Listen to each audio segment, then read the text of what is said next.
morning. The Prime Minister has ordered a clampdown on spending over the foot and mouth clean-up after finding it's costing £2 million a day. Philip Ray-Smith reports. At the height of the epidemic, Tony Blair was keen to support the fight against foot and mouth. In March, he visited a burial site in Dumfries and Galloway and pledged to do whatever it takes to eradicate the disease.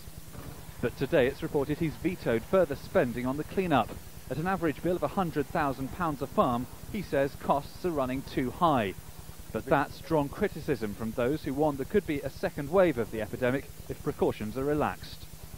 Clearly the danger is still there, and the evidence would suggest that it is farm-to-farm contamination rather than it is from ramblers walking in the countryside. So if the disinfecting process is stopped on any long-term basis, then clearly that's raising real fears for the autumn.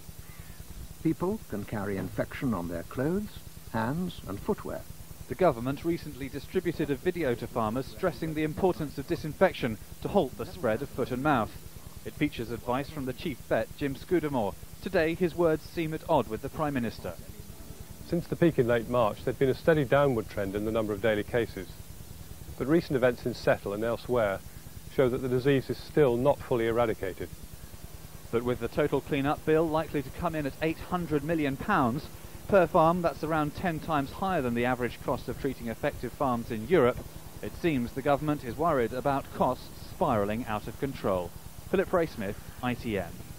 A new report into car pricing has confirmed what most of us already know. Britain is still the most expensive place in Europe to buy a new car. The European Commission found we're paying up to 60% more than in some other European countries. Researchers compared 81 different models, and despite recent price cuts, Britain was still by far the most expensive. A deal's been done on global warming that could revive the flagging Kyoto Agreement. Negotiators from nearly 200 nations have been locked in talks for almost 2 days, trying to rescue the treaty.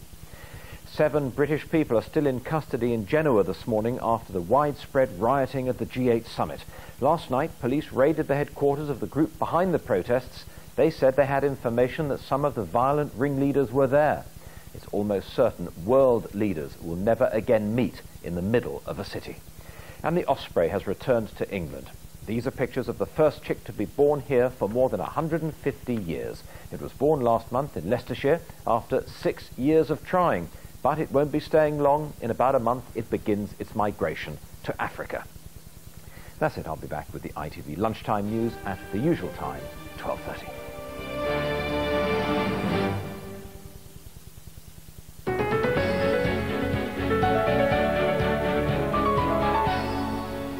Hello, good morning from Central News. A woman has been charged with arson after one of the region's oldest pubs burnt to the ground. The fire broke out in the early hours of yesterday morning at the Seven Stars at Ledbury in Herefordshire. The Elizabethan building was gutted and 3 other buildings badly damaged.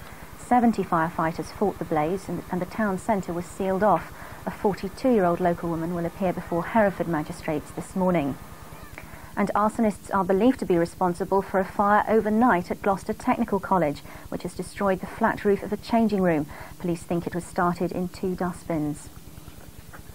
More details are expected to be revealed today about an attempt to snatch priceless gold, silver and watches from the Ashmolean Museum in Oxford. A gang used an axe to try and smash a display case in the Farrar Gallery, but they were heard by a member of staff who raised the alarm. They fled in a stolen Subaru. 2 men were later arrested in Wimbledon and a sawn-off shotgun was recovered. It's the second raid at the Ashmolean. Last year on New Year's Day, a £3 million Cézanne was stolen, but it's never been found.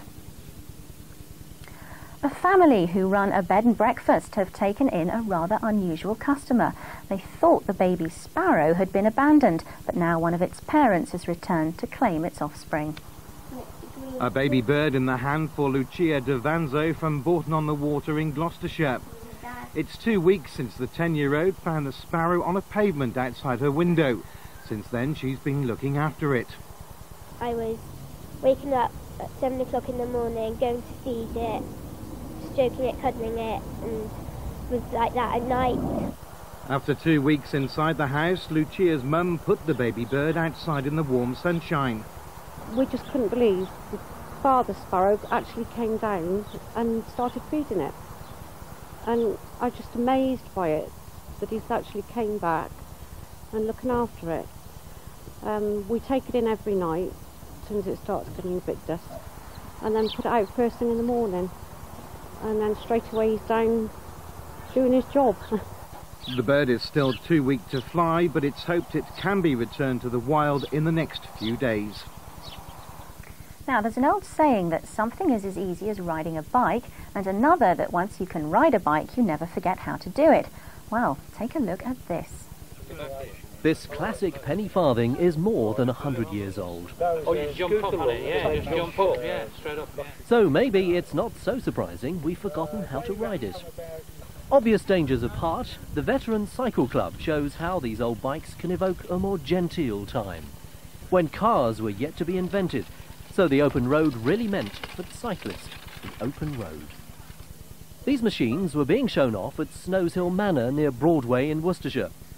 There was the Rover Safety, built in Coventry in 1891, before Rover followed other Midland bike companies into making those new-fangled cars.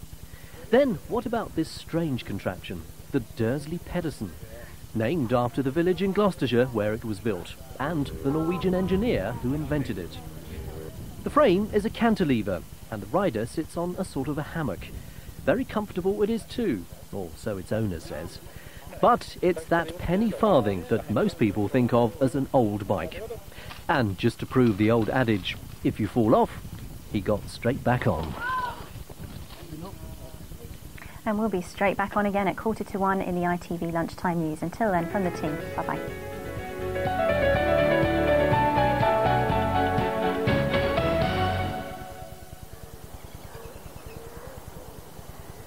Central Weather, sponsored by Stay Bright Windows and Conservatories. The clear choice in any weather. Hello there, and what a beautiful one we have for you today. The definitive summer's day, and it looks like staying dry and warm for the rest of the week as well. We must have done something good. High pressure sprawled across the country right now. These little echoes that you can see on the radar are a bit misleading. They don't really mean that it's going to rain. They're a bit like TV interference. The resident high will keep this cloud away to the northwest as well, so it looks like we are in the clear. Staying dry and sunny then today, just some patchy cloud around, highs up to 24 at best, that's 75, so very pleasant indeed. A fine evening to look forward to as well, comfortably warm with a quiet one overnight. 11 to 13 Celsius though, won't be feeling too hot and sticky. Again, a mix of patchy cloud and clear spells, some mist and fog patches forming later. That's it from me for now, I'll catch you this afternoon. Bye-bye. The Central 10-day weather line, 09063 66 60 66.